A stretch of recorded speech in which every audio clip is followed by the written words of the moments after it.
Hello, everyone, and welcome back to the Modern Mom's Roadmap to Balance podcast. I'm your host, Kayla Nettleton, and today my guest is Casey Coleman. Casey is a licensed mental health therapist practicing in Texas and Florida virtually with her partner, Phil Coleman. They work together on cases often, as Casey typically sees the individuals transitioning to motherhood and perhaps struggling through some birth or breastfeeding trauma, where her husband works with the couple to ensure a connected transition to parenthood. Casey pulls from several different approaches when working with clients like EMDR, IFS, and ERP. However, she is highly collaborative and believes every woman's experience of motherhood is different and therefore requires different healing options. She has two littles at home and does not know what life would be like without music. Thank you for joining us, Casey. Thank you for having me. I think it is awesome when I meet with therapists who use this kind of collaborative, holistic approach and not just one modality. It's good if you have just studied one modality and you're working through that, but it is like super important to have different things to pull from because every person is different and everyone is going to respond to different modalities. There is no like one size fits all approach. I literally just got done saying that. I was doing a consultation like right before this, and I said those exact words. Like, I do not believe that there's a one size fits all for therapy, Mm. which is so funny. Oh, yeah. I mean, I say the same thing too, because I never want clients to think that we're trying to fit them into this box that other people are fitting into. It's all about them as the person, their experiences, because we all have different experiences, different ways of living, different ways we grew up. And even if they are the same, there's still different nuances to all of it. Mm-hmm. Yeah, for sure. And I think in regard to like our clientele too, like moms in particular, Mm-hmm. like our version of mother is so different. Right? Oh, Like yes. from like our relationship with our mom or our like Mm. culture or Mm-hmm. family dynamic or like how accessible, we are to social media and what we're taking in and Oh, things yeah. like that. So like there is no one size fits all, Oh, for yeah. anything, especially for motherhood, even too. Mm-hmm. Yeah. And speaking of accessibility, even our accessibility to support systems and things that are able to help us. I'm in a rural area, so there is not a lot here in my hometown to help moms in the physical, right? So that's one of the reasons why I started this podcast, to be able to showcase the different ways that moms can get help. And it doesn't necessarily have to be like where you are. If you have those options, that's awesome. But these are ways that you can get the help that maybe it's not where you live, but it's in the online space, and that's still okay. For sure. That's what I think I've loved about social media is Mm, how connected I've gotten. Like I've met you, I've met several other therapists in this like mama niche, right? Which like yeah. not just in our country, but like internationally too, which is so Mm-hmm. cool Oh, and so yeah. incredible, especially how our different cultural dynamics kind of play into what we think a mom should be, right? Mm-hmm. It's really Yeah. been really, Mm-hmm. really connecting. That like the whole point of social media, right? Yes. Yes. The whole point of social media is to be able to connect with other people, connect with resources and support systems, not for comparison, which it is often used for. 1000%. Absolutely. Yeah. Well, before we keep getting into all the good stuff, let me ask you the question I ask everybody, which is, what is your definition of a balanced life?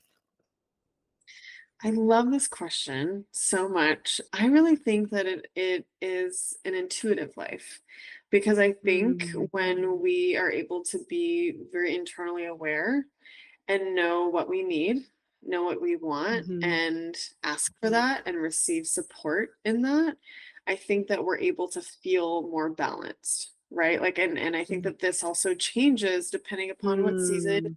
your kids are maybe in, what Oh, yeah. season you're in, like what's going on in your life right at the moment, when that question is asked. So I don't think there's any like quote unquote like right way to be balanced. I think that it more so comes Mhm. from internal awareness. Yes.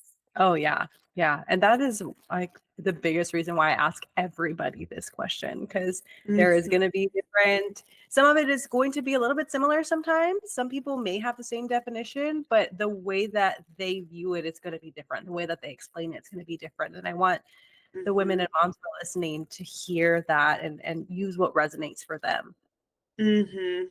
Totally. Yeah, I say often to my clients, if they're intaking any information, whether it's social media or the news or just like talking to their friends or family, like take what is helpful, take what's supportive, and leave what's Mhm. not helpful, right? Yeah. Like, and so kind of Oh, yeah. taking on what is going to kind of lend to that balanced life for you in this Mhm. particular season, in this particular stage. Because I know for me, what might have been what I needed, like in the newborn phase of like parenthood versus right Yes. now when my kid is going to kindergarten is very, very different. So, Oh, yes, it is, it is, and that's such great advice even too when we were just talking about social media and how many people will compare. If you find yourself not feeling good when you're going through social media or there's some accounts that make you feel really anxious, like, that's a good sign that you probably should unfollow those because yeah, there's enough to be anxious about without someone else doing the job for you, like, making you right. anxious. Yeah. Yeah. Yeah, I've done like a lot of reflecting, I feel like in the Mhm. last probably month or so, because my social media is just not growing. Like, it's just like Oh. not, I'm like not gaining followers, but I genuinely enjoy it. I really love it. And I think that it helps my practice and my work with my clients because I'm more reflective, which is really great. So Mhm. I'm gonna keep doing it because I think it's really creative and a cool outlet Yeah. for me. But I think as I'm reflecting, like I don't do the hooks that are like gonna catch you, or like the Mm. really Mhm. extreme stuff. And I'm just like more moderate. I am a little bit more like balanced and I don't want to just like slap something on like my social media page because I think that it's gonna Yeah. gain followers. I want it to actually help other mamas. Mhm. You know what I mean? Yeah. So I think that that was just like a really interesting reflection that I had. Yeah, yeah, it's not those hooks that are like, "Oh my gosh, I need to know this information." Yeah, because I think that for myself personally, not professionally, but personally, when I get sucked in, and then that does kind of Mhm. add to the anxiety and like the rat race of it all, and how many followers and how Yeah. I'm doing this correctly or right. That's like a really big trigger that I talk to my clients with, of like, what's your intention, behind this parenting decision? What's your intention behind, Mhm. behavior?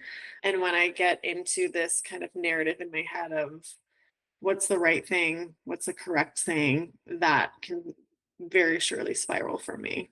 Mhm. Oh, yeah. Yeah, and I bet there's a lot of listeners here who also resonate with that too. Mhm. Yeah. Yeah, totally. So one of the things that you specialize in is helping moms through breastfeeding trauma. Can you Mhm. talk a little bit more about what that means for you? Yeah. We were kind of talking right before we started the podcast, but for me, like a really big identifier is what I call grief in the gap. And what I mean Mm, by that is there is expectation and then there's the reality of what's going on. And it can be so difficult for us to accept the reality. And the dissonance between those two things is often full of grief, full of disappointment, full of these really yeah. uncomfortable and unpleasant emotions that are going on. And I think Mhm. when we're trying to just feed and nourish our kid and our baby, like Yeah. there's so much pressure surrounding that. Like we've probably heard so often, breast is best, breast is best. Mhm. But you don't hear a lot of like all of the different appointments that you have to go to Oh, yeah. very early postpartum, all the oral exercises, the decision to get procedures done, and then more oral exercises Yeah. after Mhm. that, and then different products and different pumps and different Oh, gadgets, and yeah. like all of these different things. So much so that it's almost like a subculture. It kind of It is really is. the Yes. people like that Uh-huh. that breastfeed or have been on this journey of like pumping or even formula feeding, like just all the different bottle attachments and Oh, finding yeah. the right Mhm. one and finding, maybe your baby has allergies. Like it is just feeding your kid is so complex, and I feel like nobody talks about it. And No, even they don't. those moments of distress can turn into trauma if they're not processed through, if they're not healed from. And so my biggest passion is I don't think I had the language like when I had my Mm, daughter. I thought that, the postpartum period was going to be really slow and gentle, and it was just going to be really fluid, and I was going to have a lot of these like cuddly naps on the mm, sofa, and I had some of that, but I was not prepared for the appointments and the mm. products and like and everything Oh that my I gosh, just yeah. went into. So it was really traumatic for me and really turned into this huge wave of grief that I wasn't expecting early on, and eventually Mm, led into some postpartum depression and really kind of affected my worth as a mom, which is why I'm so passionate about talking about it. yeah, because what I'm hearing is your expectation of how this was going to be didn't meet the reality of what you were experiencing in that moment. That's exactly right. Yeah. I expected slow. I expected Mhm. gentle. I expected lots of at home time, and we Mm. were just going to we were going to be like a shell, into our Yeah, home. And yeah. it's going to be me and my partner and some support people and baby. And it was not, I was in the car all of the time. My body was recovering from labor, right? Yeah. In the car all the time. My brain like was in that fog, but I had to keep up with all of the like new Mhm. information I was getting. I had to keep up with the schedules of like trying to nurse and then pump and then do it all Oh, over again in yeah. like 30 minutes. It was just so much information, so much for me to keep up with that I just wasn't expecting. And I put so much pressure on myself at that point Mm. too, because I just kept hearing breast is best, breast is best, breast is best. Yeah. And there's so many health benefits to breast milk. Mhm.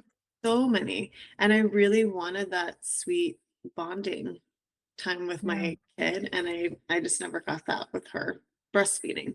Mm, That was a grief of like the finality of it, like this is not mm, for us. And until I got to yeah. that point, it was a lot of hustling and pressured and like Mm. filled parenting, I think. How long did it take you to be able to make the decision that this wasn't a sustainable option for you? Yeah.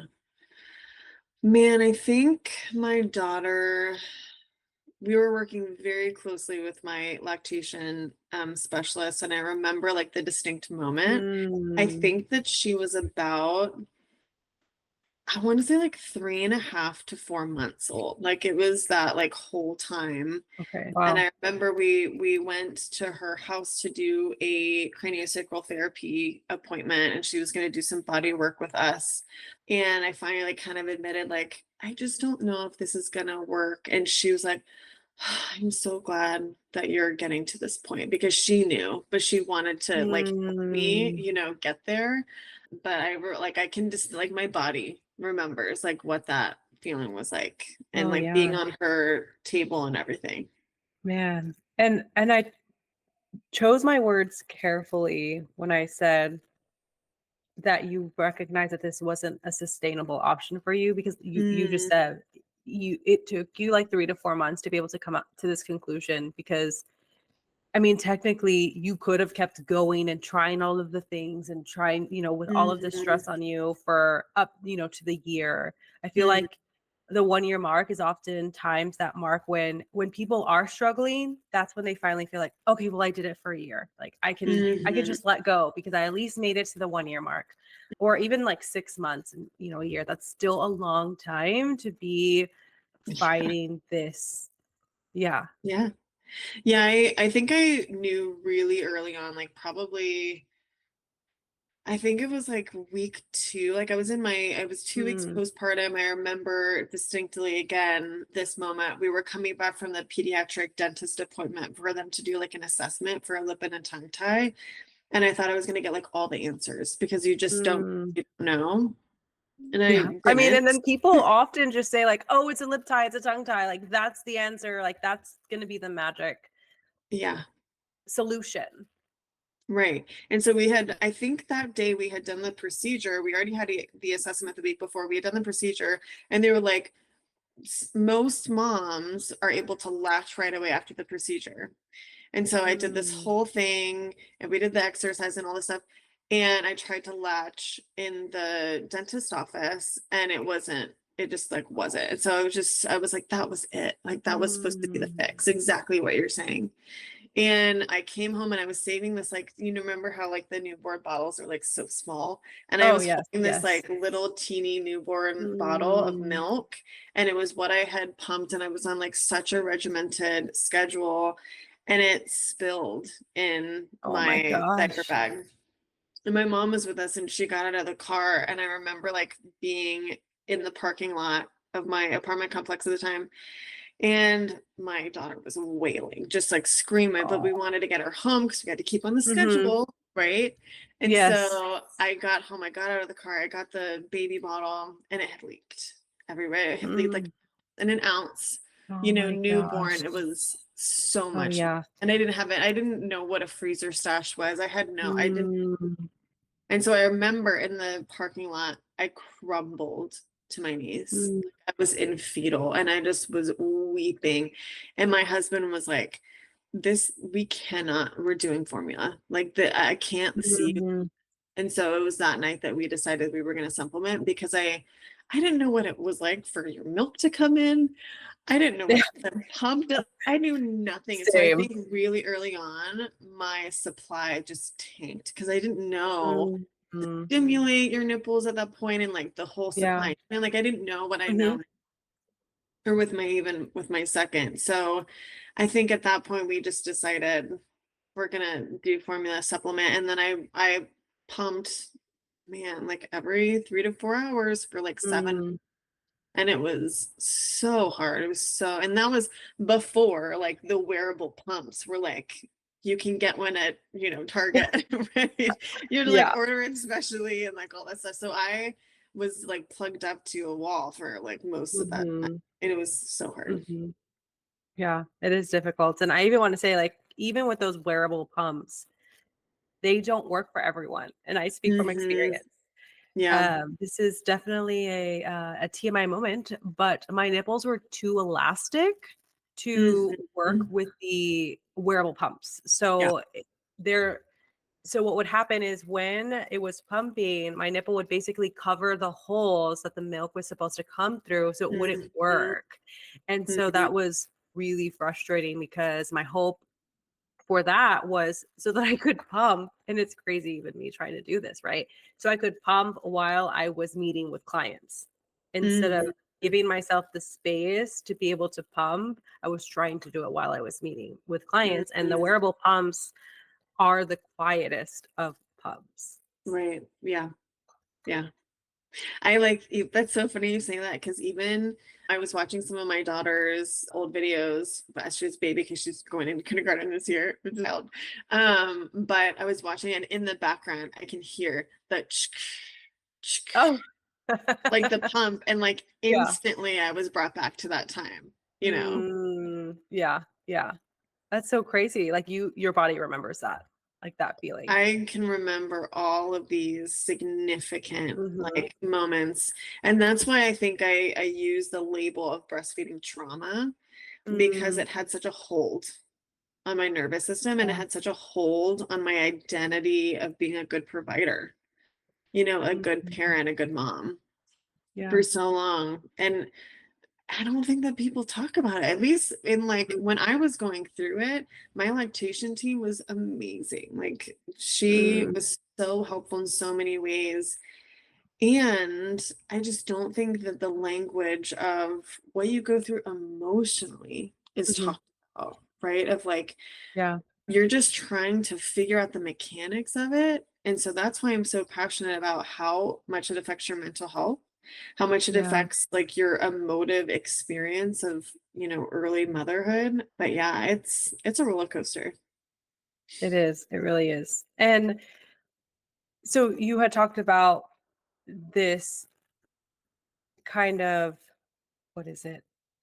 the ideas that people have about their own definition of what mother, what it means to be a mother. And it sounds like part of, Mm, for you, that definition involved like being able to physically feed your child mhm. through Yeah, breastfeeding. yeah. Oh, for sure. Like a little bit of my history is I got into the therapy world because Mm, when I was a teen, I really kind of started going down this path of disordered eating. I had a really, not good mm, relationship with food. It was all about how thin I could be and not about yeah. how nutritious I could feel and fuel my body and like actually honor my body and all of the good things. And so I think just food in general and not wanting to pass that down to my kids, Mm, that started even with breastfeeding. And this is mm, totally unconscious, right? Like after doing yeah. lots of work, now I can say that. But I Mm, think my identity as a mom of like, I need to feed my children well really stemmed even into that, wow. Hmm. which I don't think that like I could have gotten there without doing my own work. And like, Oh why yeah. was this so traumatic for me? Why did my identity and my worth and my value as a provider, as a nurturer, come Hmm. solely from like, can my body produce enough of this thing, right? Enough of this Yeah. breast milk. And that was hard. It was a really It hard is. transition. Yeah. And you had even mentioned like you brought up the freezer stash and when so there's a concept of like having a freezer stash so that you have plenty of milk for like emergencies or something happens, but in reality the freezer stash, you being able to have a freezer stash is really kind of a sign that you're over producing milk. Mm, So there's women who have like these giant freezer stashes and you mhm, see that and think like, "Oh my gosh, there's something wrong with me because all I can pump is what my mm, child is eating in the moment and I don't have enough to save." And even mhm, that can create so much anxiety and so much shame for a mom thinking that they're not mm, good enough to even pump and save for like emergencies. yeah. Oh my gosh. Yeah. And like, I think too on the opposite end of the spectrum, like with those mamas that have these huge freezer stashes, like Mhm, they will say that because they're my clients, we talk about it and they're mhm, like, it's so terrible that I have this oversupply. mhm. And for me, I'm like, I would have loved that, but I don't say that. Oh, yeah. For them, they have like a totally different set of emotional experiences, right? Like, oh, Mhm, gosh, I just wish that I could make less. Like, I just don't know why my body produces this much, and so their grief is different, right? Around like just feeding and nourishing baby. And it is still about feeding and nourishing baby, but it is very, very different than someone who's like, I just want to make enough for one mhm, bottle a day. mhm. So like Yes. it's all a struggle. We just have different kind of aspects and experiences of it, right? But no, I hear so often. I think I don't know if I would say the number one, but it's definitely up there in like the top five, Mhm. probably like intrusive thoughts that I hear from my perinatal OCD clients or just anxiety in general in the postpartum period, super early, kind of like that 3 week window is like, am I making enough? Is my baby Mhm. weight? And our pediatric system too is so obsessed with that Oh, like you have to they come back are. like every Yeah. single day you got to come back for Mhm. a weight check. And I'm like, is your baby gaining? Good. That's a good thing, Yeah. right? I obviously cannot give medical advice, total Mhm. disclaimer there, but I think some of the ways our medical system is set up kind of feeds into those anxiety thoughts. And am I making enough? Is he getting enough? And Mhm. I think a lot we see probably more so in the last like few years, we see a trend towards exclusively pumping moms because they can track exactly how many ounces Mhm. out and are going in. And I think that there's like a little bit of control there of like knowing exact Yeah. the rigidity. You know what I mean? Mhm. Yeah, it's Yep. an The interesting. rigidity and the schedule and just being able to track basically everything. That's exactly right. Yeah, yeah, Mhm. yeah. Which can develop into not so great habits. I mean, it would something like that could develop into OCD? I mean, for sure. I think even if you don't meet criteria for like an OCD diagnosis, Mhm. there are a lot of us that probably have these obsessive compulsive tendencies without even knowing it, right? Like I talk a Mm, lot about reassurance seeking with my clients, specifically with like doctors and medical stuff, and health and safety are huge themes with mhm, perinatal OCD, especially with babies, of like, there's an intrusive thought of SIDS or something is gonna mm, harm baby. And so I have to check on them 10 times when they're napping for 30 minutes. Like, let's talk about that, yeah, or if I mhm, don't make this feed, everything is going to be like thrown off, or if I don't get him or her down for a nap at this particular time, it mm, should be. There's yeah, so much anxiety and meaning placed on those things. And I see a lot with feeding and a lot with just health and safety in general, for sure. mhm, yeah, and that's not to say that you shouldn't have any anxiety. There's definitely appropriate anxiety, but then there's some anxiety that's just not Hmm. necessarily helpful, like checking on your child 10 times during their nap versus Hmm. just having some fear and knowledge of SIDS itself. Yeah, yeah.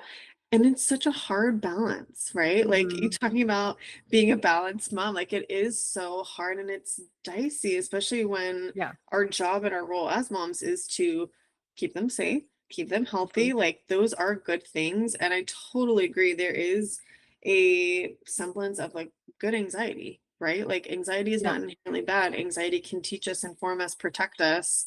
And when it gets really extreme, and it's wreaking Mhm. havoc on your relationship and your connection with baby or your connection with your partner or your family or whatever it might be, that's when it can get really really dicey.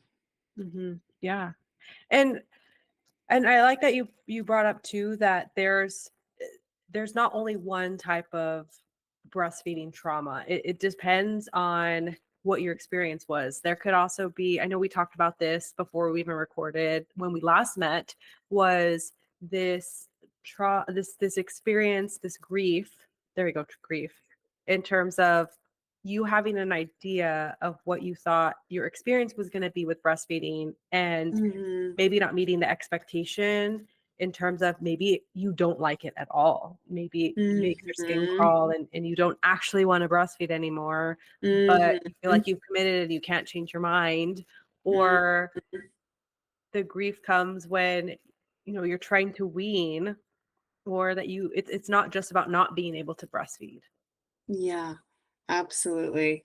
I think even less than breastfeeding trauma, like breastfeeding aversion is not talked about. Like people that are Mm, yeah. literally like they just hate the feeling, right? Of Hmm. any like even a pump, or maybe Oh you're yeah. fine with, latching on the breast, but with a pump, it feels like you just hate it. Like you feel like a cow and Hmm.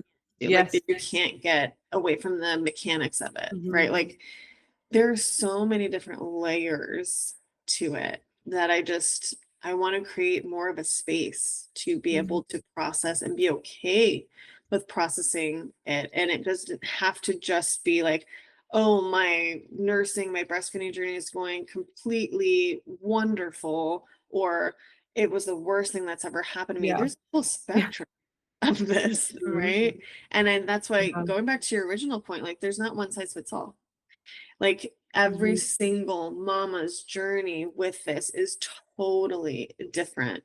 And it's really just identifying what aspects are kind of grabbing hold again of your worth, of your identity as a mom, and healing those parts so Mhm. that you can connect with baby and connect with yourself on a deeper level.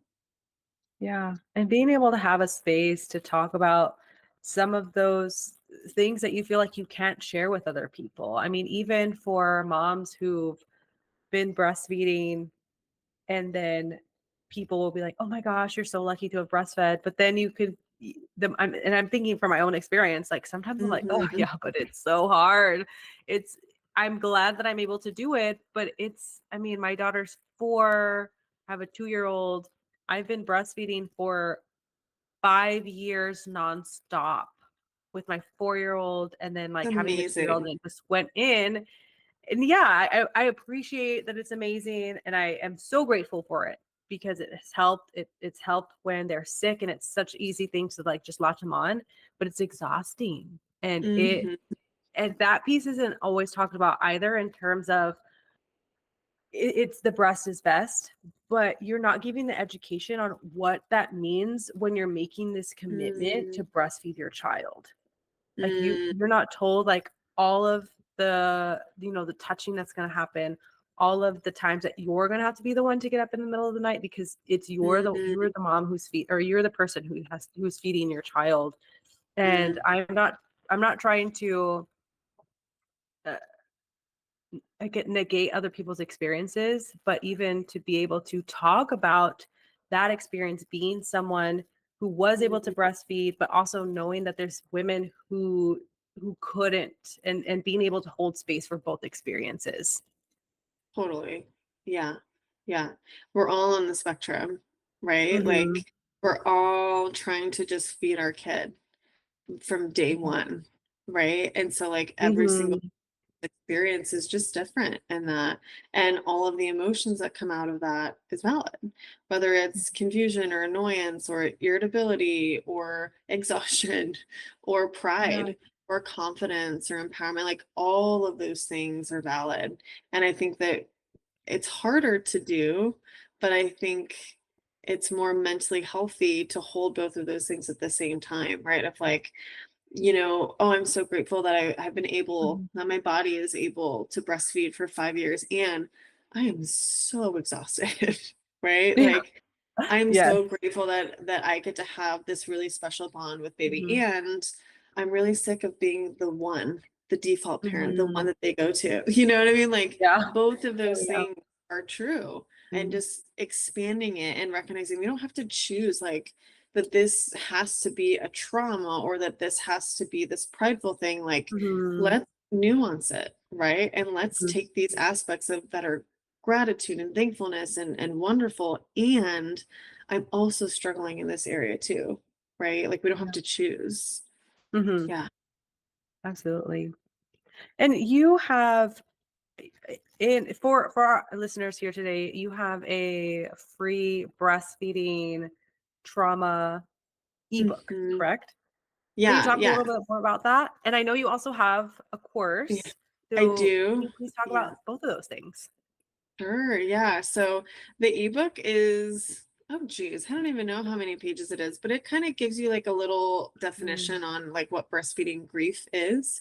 And it kind of walks through like the expectation versus the reality. And then maybe some very tangible, very practical skills to kind of what I like to mm. call put a band-aid on like a wound that's really oozing, right? Like it's not really going to get to the deeper issue and like get a Yeah. full assessment and diagnosis, but it will give Yeah. you, some relief, which is what we want, especially when you're in the trenches of that and you don't have time Mhm. to book an appointment with a therapist. Maybe you Yeah. don't have the resources or the finances, to do something like that. So Mhm. I wanted to just get something together to give language that I wish that I had really early on, right? And then the online course is kind of piggybacking off of that. It's just a more in-depth.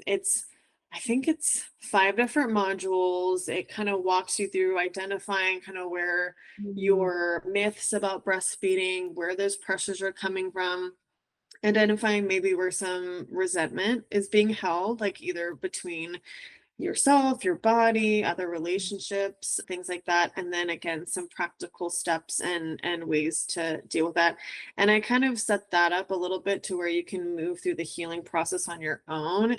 Again, Mhm. because a lot of moms are going to so many appointments if they're struggling with Oh, yeah. this that they don't have time to book Mhm. therapy, weekly, or maybe they don't have the funding or they don't have health insurance to meet weekly, Mhm. or biweekly or whatever it is. So it's self-paced. All the information is there to kind of aid in a way that is accessible to mamas. Mhm. That's Mhm. awesome. And you practice, I know we said this in your bio, but you practice in Mhm. Texas and Florida. So if someone is Right. listening right now and they're like, I really want to work with Casey, what is the best way to kind of get in your world, get in contact with you? Yeah. So you can just go to our website. So it's www.landmarkcounselingpractice.com, and you can fill out the little contact us form there. You can email me at Mm. kcc@landmarkcounselingpractice.com, or you can text me or give me a phone call at my number 407-212-7415. Mm. Awesome. Well, thank you Mhm. so much, Casey, for joining. That went by so fast, and we could have kept talking. Like we could have made a part two, but I know. unfortunately, we both have something right after this, so we can't continue. But thank you so much for being here today. Thank you so much for having me. I really enjoyed it.